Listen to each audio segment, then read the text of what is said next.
everybody. Thank you so much for joining us. Today's webinar is focusing on the resilient workplace, and it's the tech that FMs need for long-term success. If you would, please let us know in the chat where you're tuning in from. We'd love to say hello to you. And also, if you would, like the page so that others who are also interested in this information will be able to find it. Today, it is my distinct pleasure to introduce Luis Moron. He is our moderator for this webinar, and he has nearly 20 years of FM experience and is a member of IFMA's Global Board of Directors. Luis has performed diverse roles in the forefront of global operations leadership, corporate real estate, and facilities management across Europe, Asia, and America. Interesting fact, he also speaks 3 languages. Welcome, Luis. Thank you very much, Kim. Good to see you again. Hello, everybody. Good morning, good evening, and good afternoon and good evening for me. It is a great pleasure to moderate this IFMA Wednesday webinar series today. I'm doing this from Madrid, while I was expecting to do that from California, where I'm based normally. But that is a good testament of what is happening in the world today. Countries, cities, and workplaces around the globe are opening as more restrictions after COVID have been lifted. So that's what it is so important. What the topic we are covering today with 2 world-class experts that I want to introduce to you right now. So first, Beth Dimit from Akron will introduce herself. Beth? Hi, Louis.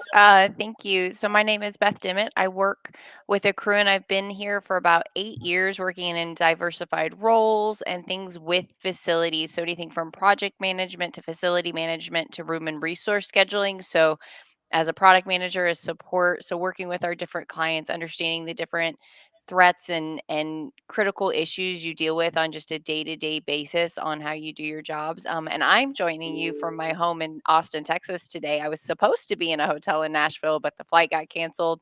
So rearranging and also joining remote today. Thank you. Thanks. John, also joining us, John Wan from IDEA. Hey, Louis and Beth. It's a great honor for me to be here. I'm right now joining from Asia, from Taipei, where it's just past 1 a.m. in the morning. It's a typical time for me to join web-based events these days. So I am the CEO and co-founder of IDEA. We're a company that focuses on using IoT technology to optimize the workplace, make it smarter, safer, and more sustainable going into the future. In the past, we've had quite a bit of experience working with global clients, trying to bulletproof, so to speak, their workplace to prepare for the reopening. So I'll be happy to share, my perspective on the topic. Thank you, John. So let's jump in. I'm seeing people from all over, so it was good that I said morning, afternoon, and evening from Morocco, Algeria, France, Massachusetts, Houston, Saudi Arabia. Welcome, everybody. New York City. My first question, obviously, would be about let's get to the concept. Okay, I want for you, both of you, to tell us what is exactly a resilient workplace. Anyone, Beth? Yeah, I think a resilient workplace starts with the resilience all of us as employees have had to deal with over the last couple of years. And I think we're all in a different place at a different stage with how we've dealt with the pandemic, what we've expected, what we've been through. I'll tell you my personal story on this is we were in the middle of pandemic. I have 3 kids. My daughter got diagnosed with diabetes type 1. So I was immediately like, we weren't in any kind of high risk category, super healthy family of 5, as you'd expect. And then all of a sudden we were like, oh, we need to reevaluate how we're dealing with the pandemic and what that means for our family. And I think that's true of every single person that's out there in the workforce. Everybody that's out in the world today is they're figuring out how they need to deal with it. What's the right choice for them? What's the right choice for their family, their loved ones around? I've talked to hundreds of people who have a wife that's autoimmune or a kid that's in the same place as me. I also know people who are super healthy and they're like, I don't want to wear masks. I want to go back to work. Or I have babies at home and I can't work from home like you can because I'm dealing with this. The workplace has the unique perspective of having to deal with all of us in all of our different areas and how we choose to deal with it. And so they have to understand that, they have to adapt to that, and they have to figure out how to accommodate each and every one of our use cases on how we can best do our job. And I think that's really what our facilities teams are dealing with right now. And that's what it means to be a resilient workplace, is figuring out how to do that in an elegant way so that your employees can feel safe and they can feel happy, however, whatever that means to them. I Thank you, completely Beth. agree with Beth. Yeah. Yeah. So adding to what Beth has just said, I still remember late last year, around October time, I was just getting ready to take my first flight in years to go to an IFMA physical event when Omicron picked up, and we are all stranded once more. End up giving up on that trip, and hopefully, fingers crossed that in April I'll be, finally making this trip to the next IFMA event in Austin. So I think globally we're seeing this pandemic going almost nonstop. I just checked the numbers. South Korea and Hong Kong, I think in the past week, their numbers were growing, almost doubling from the week before. So this, I hate to say this, but I don't think that the pandemic is completely over yet. It's just that we are learning to face it with a new attitude, with to try to relax things a little bit, try to put life back on track. And inside the workplace, a lot of companies, the physical building is on top of their asset list, and I know every business owner are now looking at that number, and most of it is vacant. They're trying to figure out what to do. When do I bring people back to work, and under what conditions, and what kind of facility do I need to prepare when they come back so they could get what they need to do in the space in the most efficient way. And whatever technology or arrangement they put in place these days should be flexible enough. I think one key concept that I would add on top of being resilient is that workplace needs to be flexible. So whatever that comes, we will have a way to adapt and face the challenge, and hopefully be able to continue this trend of reopening and getting things back again. Well, thank you, both of you. I think if I understood, the whole thing is how to support the employees better in a time of stress. Yeah, and it could be, in our case, we are analyzing obviously a pandemic and post-pandemic scenario. But the reality is that will come, different events will affect the workplace, and that's the reason it requires to be resilient in order to be able to rebound from those stress time or situations like this. So let me jump into a question. I will start with you, John, for something that you just said at the end about the pandemic still in place, which is true. Why then is resilience in the workplace so essential right now? Well, things are changing every single day. I mean, on top of the pandemic, the climate, changed, the drastic weathers, and now we have geopolitical political conflicts going on. I think one thing that we learned during this pandemic period is that the only thing that's constant is change itself, and the ways that we have seen some of our clients try to deal with constant change is that they're willing to learn about how people are actually using the workplace for. Why do they need to be in the physical office for specific things, and try to redesign the office so the company can accommodate those needs better.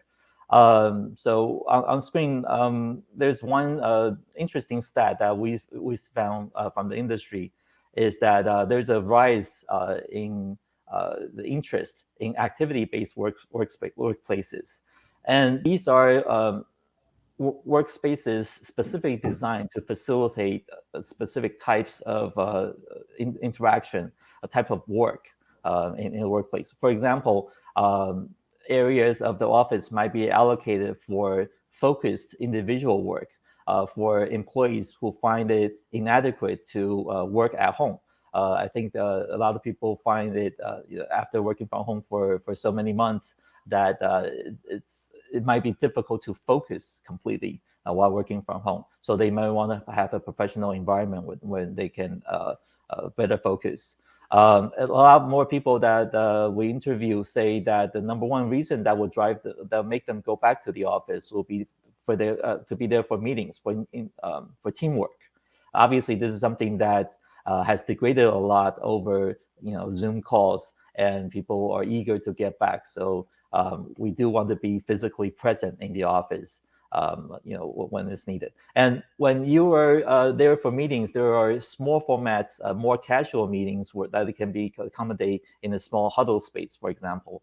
And there are ones that need to be, better done in an isolated meeting room that's, well air conditioned and sanitized to prevent any outbreak of, potential of contracting disease during your business activities. And now we're also supporting flexible work, so people don't go back to work every day. They do a schedule-based rotation, and when they do come in office, they are interested in knowing what the occupancy is on the day that we're scheduled to come in, and whether the type of space that they need. For example, the meeting rooms are available when they are in the office, because you don't know who else are going to be scheduled in that office on that day. So I think in the end is that we're seeing a big demand in scheduling systems. So people can look at the available resources, the types of spaces as resources available to the group, and be able to reserve that in advance before they come into the office. And so they have the right resources when they are in the office to conduct what they need to do.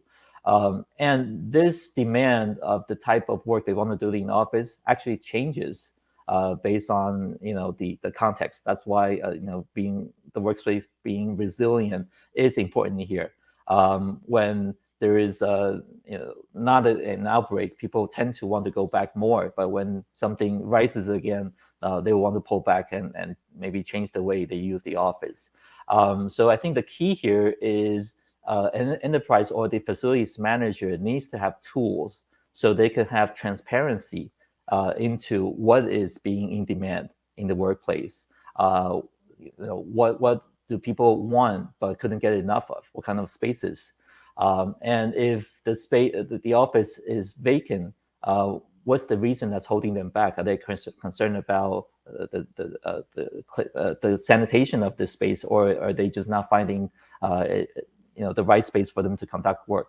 So really having the tools in the hands of facility managers, I think, is really important to make the workplace resilient. That would be my input. Yeah, Well, Beth, I want to ask you, because I know on this topic, there is a question from Bader Al-Dakil that I want you to address when you talk about the why it's important right now, resilient, because he's asking, could be working from home a substitute in the long term of the offices, even if the workplace is considered a resilient place, as John was explained. Can you tell us how that work? Yeah. absolutely. I think it'll depend on industry, but I definitely think there is a good number of industries. I think by the time it's my kids' day and age to be in my shoes, there is definitely going to be work from home as a standard across multiple industries. And I think, it's interesting because if I think back to when I was my kids' age, it felt like a scam when you were on the internet looking for jobs and you saw this job work from home, right? You just stayed away from it because you were like, that's too good to be true, right? I've worked from home every day for probably the last 3 years now. And even more before that, years before, I would have a day in the office where I was just too busy to deal with the chatter of the office, and I needed to put my headset on and just stay at home. And I think we'll see that continue to evolve more and more. I get the chance to work in the higher ed sector actually, who was not an industry who had traditionally worked from home. They very much went in, they had their offices, they had their individual places where they worked every day. That was not an industry that was ready to send their staff home to figure out what the class schedule was for the next year. They have learned and adapted over this last 2, 3 years how to do that. And I think they're going to find more and more they're not going to have the staff if they're not willing to let that staff work from home a certain number of days of the week. Um, and I think that's really like to add to what John answered earlier. I think facility management has really progressed to this place over the last 20 years where they went from reactive maintenance to figuring out really, really coordinated um, preventative maintenance, and we're really at the cusp of figuring out predictive maintenance, right? And so they had figured these things out, but they were able to take years at a time to figure that out and figure out what good looked like. I think we're in a place now, and I think what resiliency means now is it could change by the day. I think we all felt before Omicron hit that we were nearing the end, and then we were like, "Oh, we're wrong."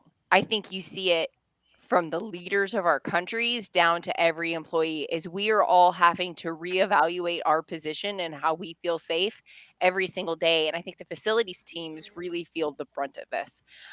Right. So when the pandemic first hit and people needed to come to the office, as you see here on the slide, it was how do we just keep it clean? How do we make sure we hit every desk that anybody sat in that day? How do we make sure we clean in between conference rooms?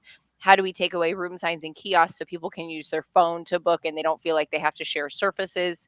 I think we've gotten a little further away from that. Facilities teams figured that out. They were doing a great job. And now we've really adapted into okay, people are starting to come back. For our global companies, I think that looks different per country that they have an office in. This country might be ready to go back, but this country is far away from going back. And they're having to they can't make one general rule that says this is a one size fits all approach. They have to take it at a per location, and then they have to break that down even further deploy per employee to figure out what's going to work best and how do they create adaptive tools for that. So I think facility standards, which is another one of the questions that I believe came in, have to be revised every day. I don't think it's a can they be revised. I think they have to be consistently looked at, consistently revised. How do we deal with that? And I think as we progress further into 2022, further into 2023, we'll start figuring out what that new normal looks like. And I think we can all stop and take a breath, I think, eventually. And hopefully our facilities teams will be able to do that. And we'll figure out how to get people back safely, how daycares and schools, all of this is up and running again, and we'll figure out the office configurations that we need to allow people to come in when they need to come in and allow them to stay at home when they need to stay at home. Yeah, thank you, Beth. I was waiting for that question on from Yep. Sher Afghan because the obviously the standards. Standard is a big word, and then I think the SLAs and KPIs. I would love more to target that instead of the total standards of FM that we just got approved, so we cannot change that right now, the ISO. But literally, the question from Sher Afghan is, yeah, basically, can we change the standard of services as the office come back? So given that, I have the next question for both of you, and maybe you start, Beth, with this one is, what type of organizational tools will companies need to utilize working styles that ensure agility and long-term resilience of the organization? How can you help this audience with those tools that they can use? Sorry, I need to come off mute first. We should be all better at that by this time, working from home. I think to John's point earlier, as these facility managers have to make these quick, decisive decisions day by day, they absolutely need data to make those decisions. So I think you're looking at data from sensor data, who's in the office, how many people are going into the conference room at once, visitor management tools. So as you're starting to bring clients or different employees for interviews, even back on site to interview in person. You need to know who was there and when they were there, because then you can contact trace and do things like that. I think you need to understand where your maintenance requests are, who sat where. So as you go into hybrid working, not just having a certain number of open desks, but having enough open desks for the employees that want to come in and feel socially distant safe, tracking how many that is. So that way you could make better decisions, because as we talked about earlier, we have buildings sitting empty. That's a huge expense for our clients. And they want to understand how their space is being used so that they can condense it if they're never going to use it again. There's no reason to pay for space that's not being used. So they need to understand their utilization. That means they need to have desk booking and room booking and facility management. Where are they spending time cleaning? Where are they spending time reacting to maintenance? Where are their maintenance issues? And then I think all that sensor data, to understand who's coming in the office and when, how it's being filled up and utilized, is also really going to pair well with all those tool data. Good. Well, there is a question that I then want to ask both of you on this one. So there are both macro and micro level probably indicators on this. So I want you to touch on that, but I don't want to leave the question from again Tan. And who do you see as the main driver of this resilient workplace? Is us, FM, or is HR, or is it risk management led initiative, or is the C-level? How do you see that, John? Well, I think as Beth said, a lot of companies are looking at it more from the maybe even from the financial level, because they're just sitting on a big pile of assets that's not performing. And that's creating pressure every single day. It could be a office lease that the company assigned has to pay, even though no one's showing in, or it could be an asset that they could liquidate and put to better use. And it's a very tough decision without data. You can't just take a blind stab at it.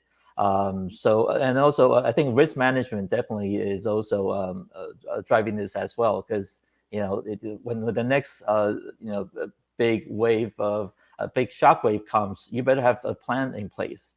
And I think wiring up the workplace and make it more responsive, and at least give you the information, data on who is using the office and how much of it is being utilized, how much of it is in demand, really helps the facility managers and the other staff answer questions with solid numbers in hand.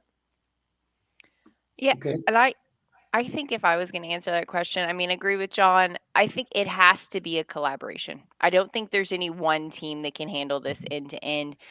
If facilities is going to make a decision that affects how we come back to the workplace, HR needs to make sure they're partnered and they understand how that's going to affect the employees.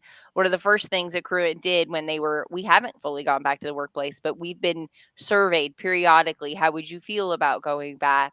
Would that put stress on you? Like, they're very in touch with understanding where we're at and on kind of our personal journeys to help facilities make those key decisions. And I think we've seen a lot of executive level communication of that to make sure that I think employees need that. I think we need that assurance. I think we're dealing with so many things that higher touch personal experience needs to be considered with all the facilities changes. So I think this has to be a collaborative effort really across departments, more than we've ever seen, I think, with facilities decisions.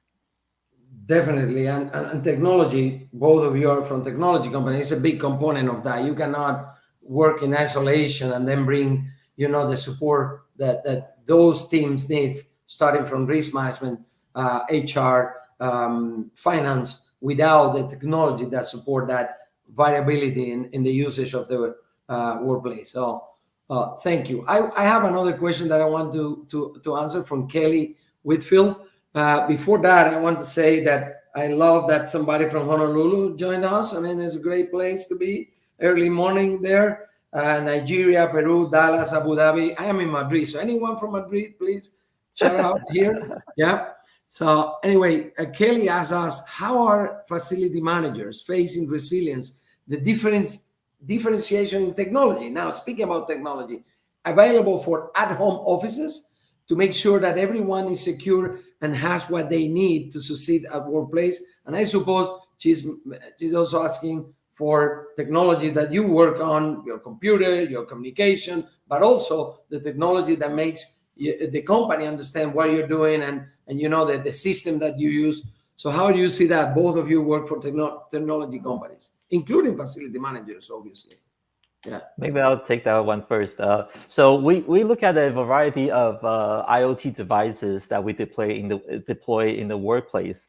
There are certainly devices that facilitate distance collaboration, like what Kelly mentioned, that you probably use in your office. But specific to the office space, there's a number of devices that can make the workplace more resilient for future unexpected events. Like Beth mentioned, there are sensors that a lot of our clients have deployed and try to collect data to understand the user's patterns and try to make decisions on which locations to maybe reduce, maybe which locations to redesign, maybe to accommodate specific needs.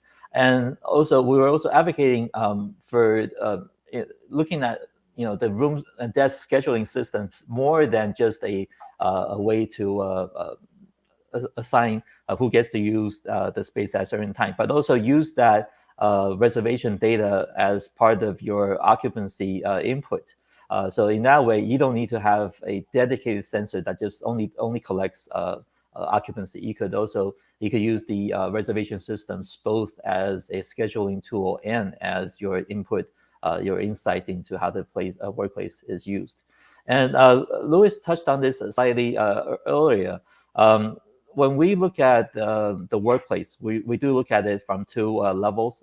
On the microscopic level within the office, I mentioned earlier, more of the activity-based initiatives are driving towards the diversification of the type of spaces that we want to make available for the employees. But on a more of a macroscopic level, we are seeing people do want to have the hybrid work option. They want to have options outside of just the office. They on the survey on the screen, we're seeing that 67% of people do prefer working at home, but at the same time, they also have needs in the office. As many as 79% survey saying that they also need to be in the office, and up to a third are saying they will like to have the option to be in a third-party place. It could be a co-working place, a flexible office. It could be the coffee shop where they could do their productive work. So overall, 63%, I think right now, this is our consensus that we do need to have a way to support hybrid mode of work.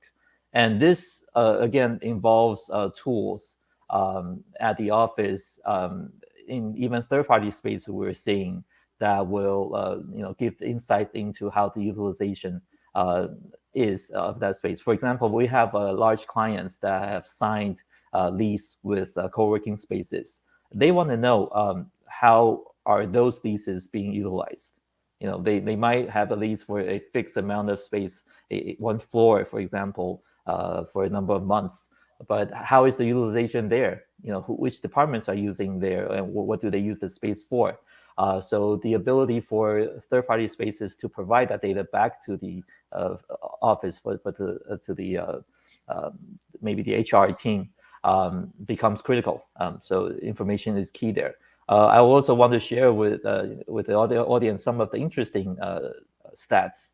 I know a lot of us have seen working from home as a dream come true, as a luxury. But actually, a survey last year by JLL saw that there was an increase of people who actually prefer to have the option to work in office in addition to home.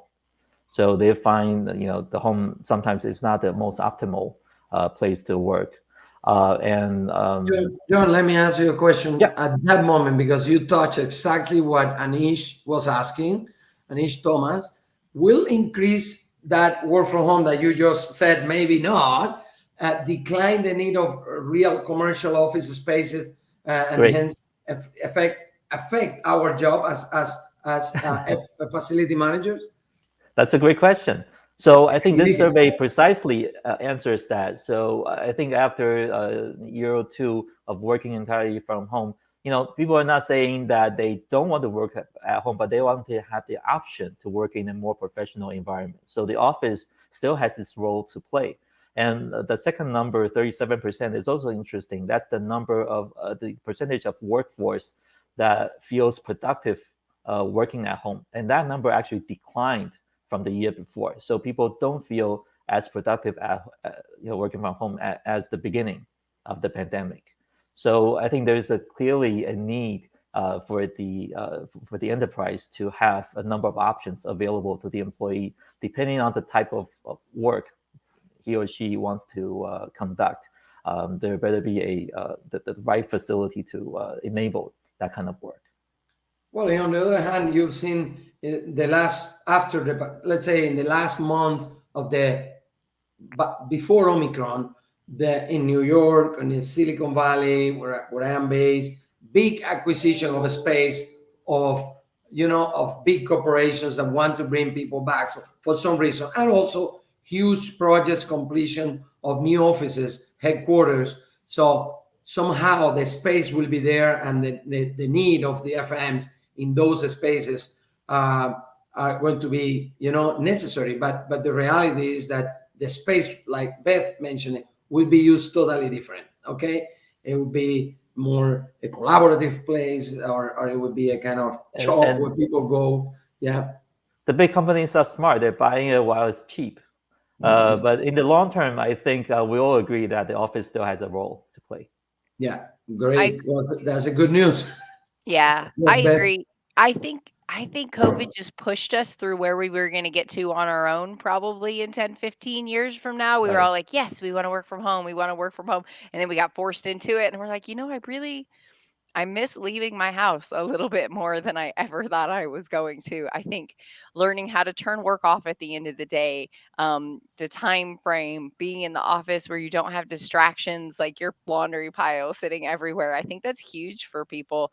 I do think the dynamic of the FM role is going to change. I think having more flexible desk space versus assigned seating everywhere is going to be a huge change. And I think with that's going to come even more enhanced space planning and collaborative spaces and unique spaces to what employees need. I remember sitting down with one of my major clients in the commercial real estate as a product manager a few years ago, and the big focus for employee experience was who can offer the best snacks, because employees at that time, this young millennial workforce that was coming in was like, well, who's going to pay for my lunch and cater it to me? What kind of snacks can I get throughout the day? What kind of laptop are they going to give me was important. And I think that's gone a little bit more by the wayside now. And it's what kind of space do I have to go into? Can I come in whenever I need? And I think we're going to continue to see a little bit more of that shift. Talking about the younger generation, one of my cousins joined this startup in gaming industry, and they have like in-house masseuse, giving a very nice massage every week, and psychologists too. So Great. lucky them. Well, I think some people are worried, and I will keep Cabo your question by the end, because it's specific to the Caribbean region and not only. I think Africa may be in the same case, but I will keep it here by the end. Given the question that we just had from facility manager, I suppose most of our audience are facility managers across the globe that are worried about how to confront this new situation. What is there any suggestion for FMs to embrace their position as a key player in the organization to guide the transformation towards a resilient workplace? How do you see that? Whoever can start. Let's start with John. Yes. So for me, I think facility managers, whenever I meet, when they come to me with questions on what to do, I really recommend them to join a professional organization like IFMA, where they have lots of peers that can share personal experiences with them and share practical tips. on what to do next, and in terms of technology, what works and what doesn't work in various situations. But within the organization, I think right now it's definitely getting input from the employees is key. But also sometimes it's difficult, but having a consensus at the top level, at the C level, on what to do next on the company scale is also quite necessary, because we see companies going back and forth between different ways. I know it's challenging, it's difficult, it's very hard to make a decision right now, but getting consensus across departments at the top level in order to really have a successful initiative. I think right now, from our experience, I think these are quite essential to having a successful rollout. Beth, what do you think? How can they do? I think they embrace their position at the table by embracing the data.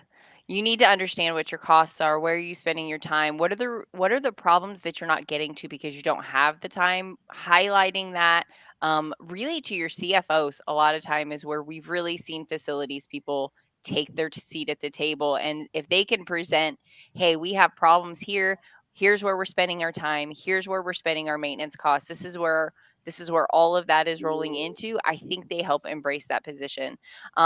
As we've transformed stage by stage, and I touched on this earlier, so I won't take all the time, but like I said, last year we saw this with they needed to log where are you spending your time cleaning.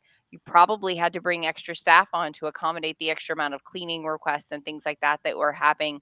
Being able to present that back, being able to understand the distance, how employees are feeling partnering with HR, I think is how they're going to embrace that. As we've moved into this next phase of hybrid working, some places are going back, some places aren't coming back, not everybody's ready to go back, embracing meeting tools. And we've seen a huge surge of that. I know with EMS, we've integrated with WebEx, Zoom, and Teams recently. It's just a must have. If you're booking a room in office, even if you're not booking a room in office, I think every meeting I book has a Teams or a WebEx or a Zoom attached to it. So understanding that there are going to be people that work from home, even if they're back to the office, they might need to be isolated because they had a kid at school and they have a threat to isolate, or different aspects like that. So you need to understand what those tools are, understand how they need to work together to produce that data. Is it impromptu meeting spaces that are getting requested? Is it desks that are getting requested? How is that going to work? And then as we continue to move stage by stage, really into this new near future, what are the scheduling tools that are going to help us have that data before we know we need that data? I think we've been in a very reactive state up till now, and now's the time. I think, to John's point, joining groups like IFMA and some of the other industry led sessions out there, understanding where the trends are going can help you get more preventative and help you get less reactive. Understanding what tools you're going to need, and start with what are the data points you need to present, and then let that guide your decision into what tools you need to help you get to those data points. I think the most successful RFPs I see in the software world are those that know the data they need to get out of the system, and then they let that guide how the tool and needs to function, because we can't let our old processes get in the way of where we need to get to. And I think understanding the data then helps guide the tools and the processes to get us there. And then in the long term, that's going to set us up for success. We're going to have this real-time data on space utilization. We're going to have more AI/ML. We're going to have prescriptive recommendations on optimization, portfolio. Space planning is going to become easier because we have this data at the tip of our fingers to help us make good decisions for our employees. That's also going to in turn help our employee well-being, and we need to understand with our HR partners how that works together. And I really do think that's how we embrace that position at the table as an FM team. Good. You both mentioned IFMA a couple of times, and I think it's true. I'm at the global board, and last year we created 6 themes to develop IFMA to the next level, and one of them is what exactly you just mentioned: elevate the conversation. Okay, to be at the table, you should go beyond what we've been doing in the past. Maintenance, mechanical things, or janitorial services, or integrating services. Is more about the holistic approach to the workplace.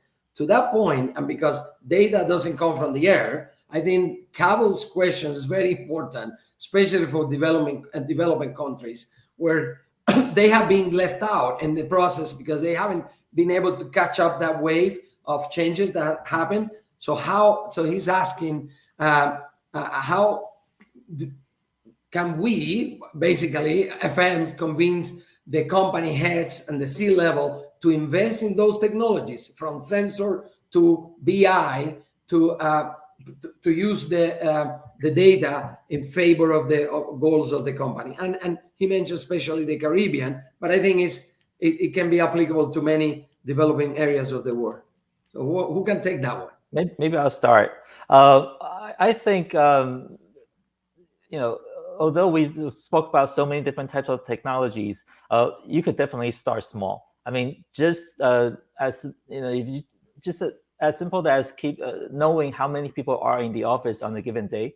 You don't need too many fancy equipment. You just having a entrance exit head counter, occupancy counter solves the problem, and it doesn't cost $1,000. I mean, it could be very affordable, and it gives you great insight into how many people are in the office. If you have a larger space, you have a building, similar technology can give you insight into how many people are on given floors, and so you understand how the utilization of the whole building goes.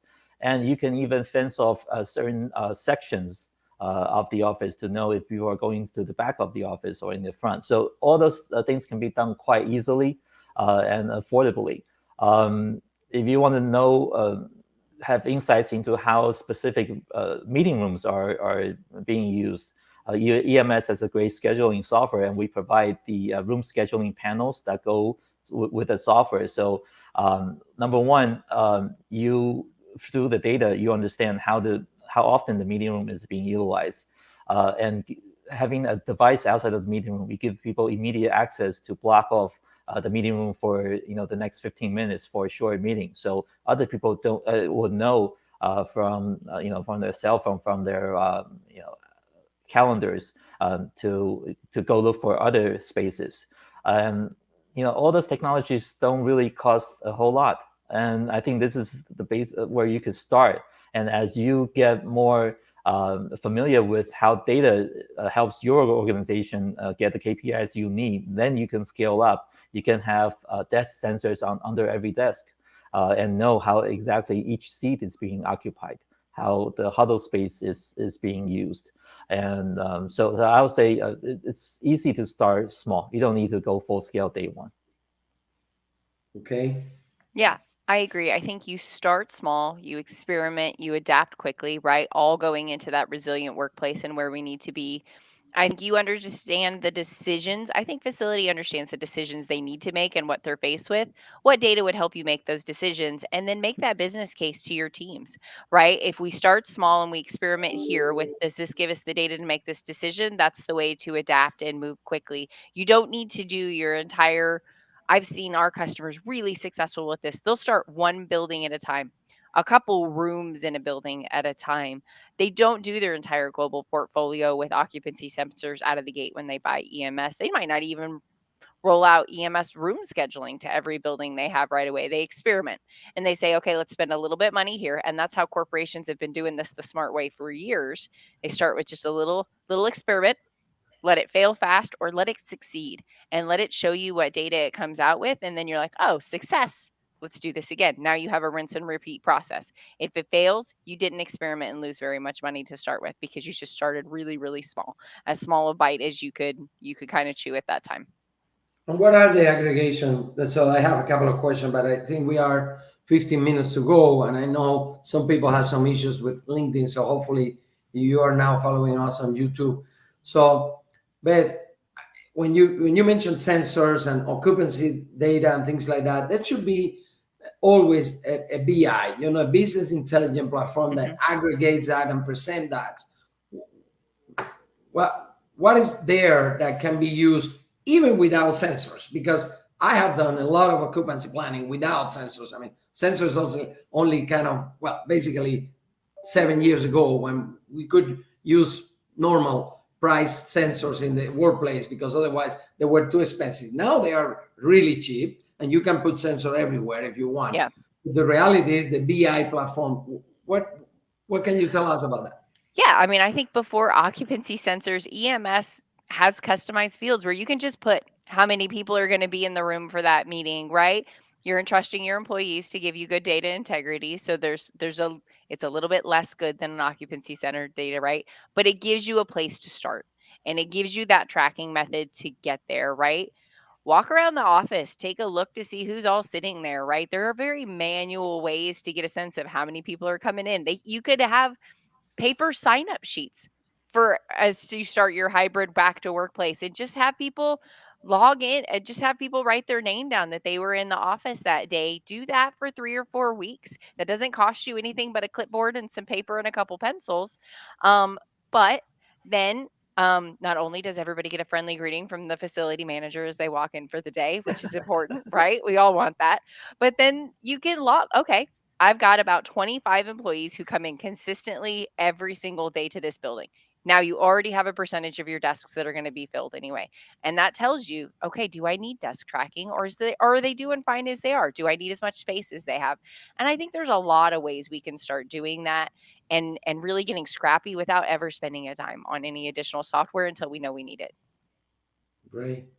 Well, talking about investment, there is a question that I have heard a lot, and I have been in many of these webinars, and I want to mention Ben Brainholt brings a very good point here that I don't know how much it has with resilient workplace, but definitely has to be with the investment of the employers. Should it be an employer's responsibility to provide ergonomic furniture for employees working from home in a hybrid work scenario? What is your opinion about that? I think that's a mixed opinion. I think I feel like it's a touchy subject, but I'm going to do my best to answer this. I think if they're in their house, I think employers should do what they can do. I think as we go, there's always the idea of workman's comp. You want your employees to be well-being. So I think you figure out what's reasonable, what's affordable for the company, what you can do to scale, right? There are smaller companies out there who are doing facility managements. Maybe they only have 250 to 350 employees, and maybe they can't justify the cost of providing everybody an ergonomic chair. I'll tell you, my personal self, our home office was set up because we're gamers, right? We already had extra monitors, we had extra HDMI cords. We didn't need that. And you're going to have a certain amount of the workforce that's not going to ask for it. So you need to kind of figure out what the percentage is for you, figure out if it's affordable for your company to make that decision. I think every company for themselves, that's one of the benefits. I know a lot of companies offer their employees in that employee experience. They attract talent by offering them that ergonomic furniture working from home. And I think per company, they're just going to have to decide if they are at the scale where they're ready to take that step to provide it or not. And if you're going to take that step, try to understand how many of your employees even want that. So maybe start with just a simple survey to your employees. Would you want ergonomic furniture at home if we provided it to you? What does that mean? Sitting standing desks? Does that mean ergonomic chairs? Does that mean lumbar support pillows that you can put behind you? I'm old, so I have all of those things at my house, but that's just because I had them before, right? I think start with a really simple no-cost survey. See what your expense might be, do some rough calculations on the percentage that's going to need it, and decide. I think every facility place is going to have to decide for themselves if that's something they want or not. John, come on. Yeah, Get into this. well, I agree with Beth that it could be a sensitive question, but and I think it varies a lot from company to company, from culture to culture. My company, we have two main locations, one in North America and one in Asia. The North American office always gets the better deal. The more flexibility, right? The more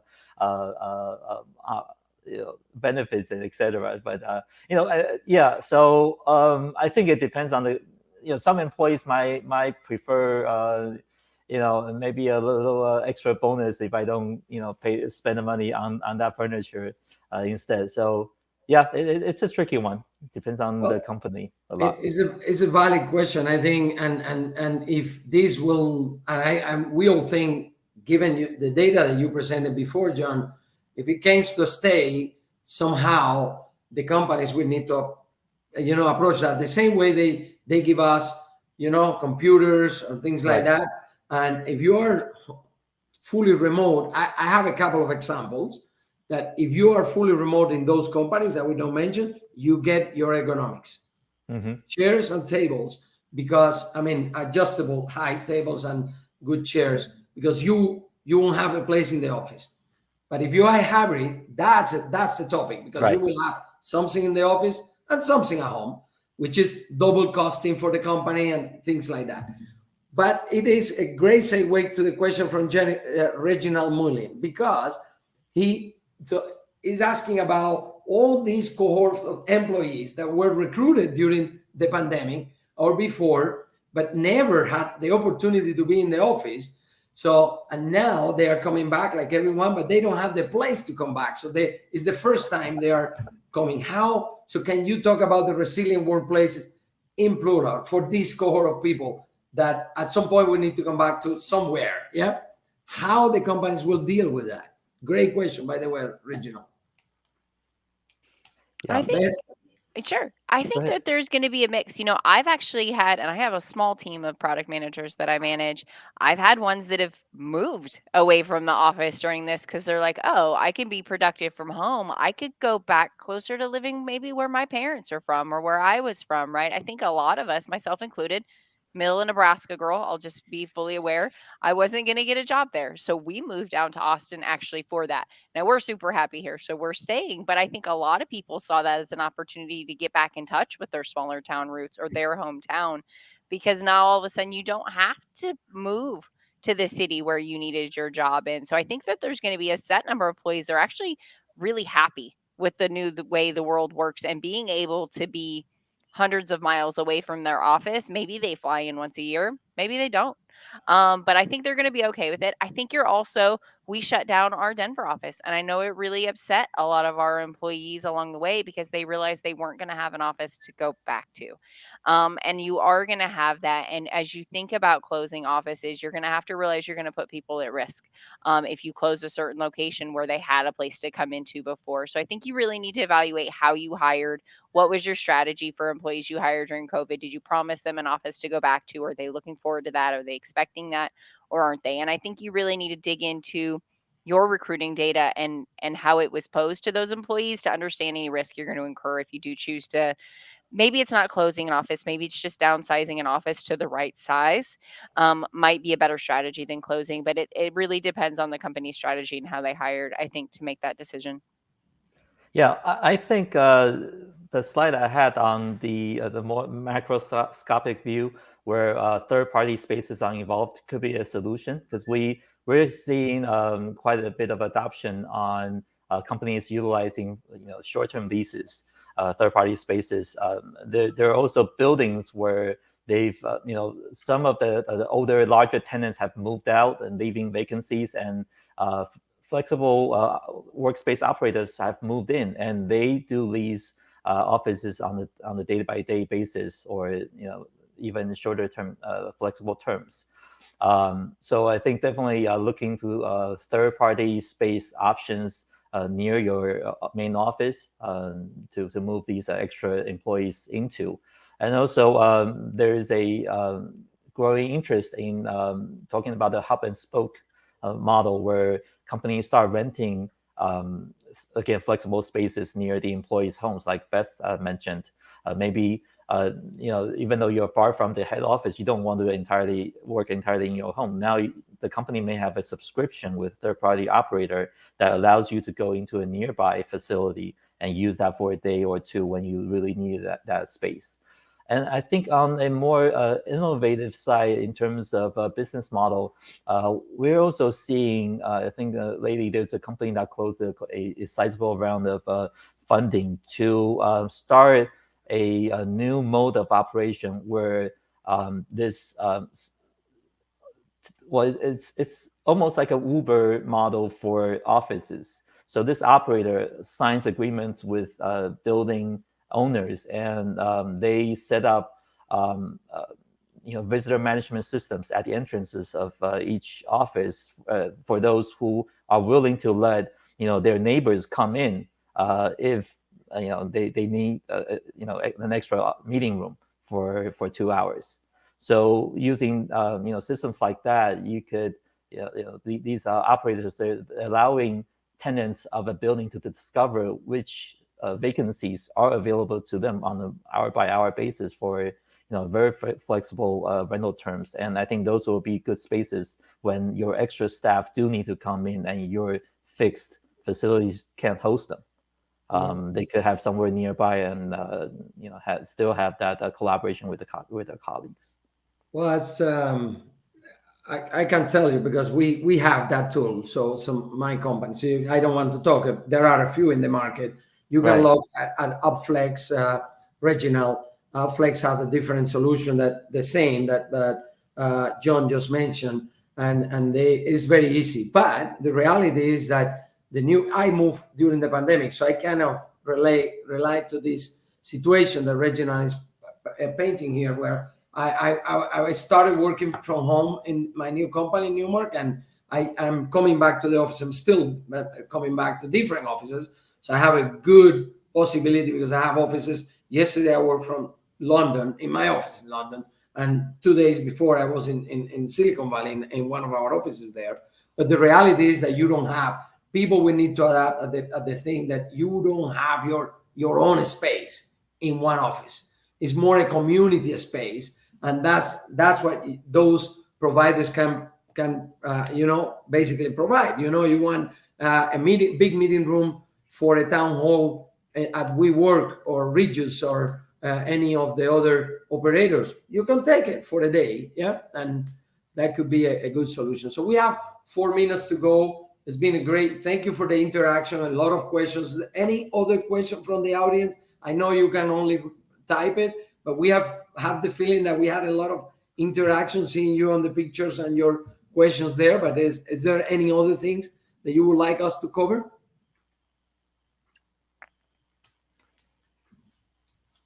Giving some time.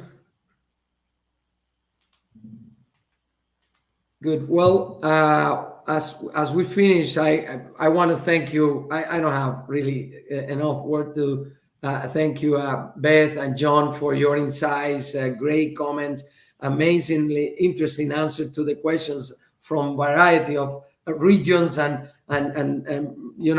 issues that our facility managers have in different places in the world and different stages of their development in their region and their area. So that it has been fantastic, a good learning experience for me as well as I was listening to you. So I really encourage everyone to keep connecting to the IFMA Wednesday webinar that, by the way, will continue being posted. And I give Kim the final word. Kim, thank you for having us here, and it's been a pleasure. Thank you so much. That was a really great, engaging conversation. I think we can tell from all of the questions that we've been receiving, this continues to be a very important conversation to have with our facilities professionals. I want to thank you all for being on this panel. Thank you for bringing this topic out. I will encourage those of you that are watching to please subscribe to IFMA's channel so that you can continue to receive information when we have great conversations like this. Please like and share as well. And just thank you all for joining us. And we look forward to seeing you at a future webinar or conference or anything that IFMA has going on. Join us to learn more. Thank you. Bye. It's been a great pleasure.